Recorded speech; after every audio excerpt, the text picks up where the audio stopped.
वळूयात पुढल्या बातमीकडे। घायवळच्या जमीन व्यवहाराची आता ईडी तपासणी करणार आहे। घायवळच्या जमीन व्यवहारात अपहार झालाय, पोलिसांच्या तपासातून ही माहिती समोर येतेय।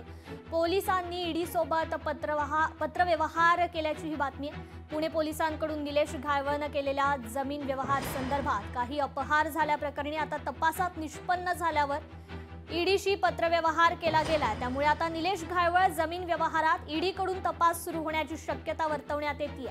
या संपूर्ण प्रकरणावर पोलीस उपायुक्त संभाजी कदम यांच्याशी बातचीत केली आहे आमचे लोकशाहीचे प्रतिनिधी अमोल धर्माधिकारी यांनी। गुंड निलेश घायवळ याला पकडण्यासाठी पुणे पोलिसांकडून सगळ्या बाजूने प्रयत्न केले जात आहेत। आता या निलेश घायवळच्या कुटुंबाला पुणे पोलिसांकडून पत्र देण्यात आलेले आहे। नेमकं ते पत्र काय आहे, त्याच्यामध्ये काय मजकूर लिहिण्यात आलेला आहे हे जाणून घेणार आहोत। आपल्या सोबत पोलीस उपायुक्त संभाजी कदम सर आहेत।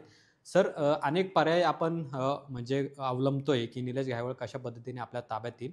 आता तुम्ही त्यांच्या कुटुंबाला पत्र पाठवलेलं आहे, तर काय नेमकं पत्र आहे आणि त्याच्यात काय उल्लेख आहे? नाही, याच्यामध्ये जे आरोपी आहेत, आरोपीला ते नोटीस आहे, 35ची नोटीस जी आहे BNSS प्रमाणे।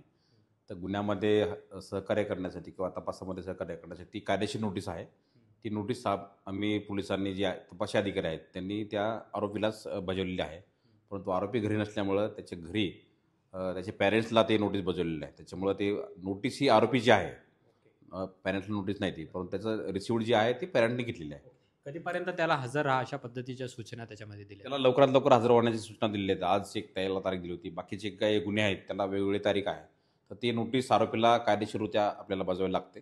त्याच्या वकिलाला पण आपण नोटीस तशी दिलेली आहे आणि घरी पण त्याच्या नोटीस दिलेली आहे। ईडीला आपण पत्र पाठवलंय का पाठवणार आहोत? काय नेमके ऑब्झर्वेशन आहे त्याच्यात? नाही, याच्यामध्ये आता जे काही आपल्याला तपासामध्ये काही गोष्टी निष्पन्न झाल्या त्याप्रमाणे पुढची कारवाई पोलीस नक्कीच करेल। याच्यामध्ये ईडी सोबत पत्रव्यवहार सुरू आहे। दुसरीकडे निलेश घायवळ याला हजर राहा अशा पद्धतीचं पत्र आहे ते आता पुणे पोलिसांनी त्याच्या कुटुंबाला सुद्धा दिलेलं आहे आणि त्यामुळे लवकरात लवकर निलेश घायवळ याला ताब्यात घेण्यासाठी पुणे पोलिसांकडून शर्थीचे प्रयत्न सुरू असलेले पाहायला मिळत आहेत। कॅमेरामन तुषार ननावरेसह अमोल धर्माधिकारी, लोकशाही मराठी, पुणे। लोकशाही मराठी, ऐका, पहा, जागरूक रहा।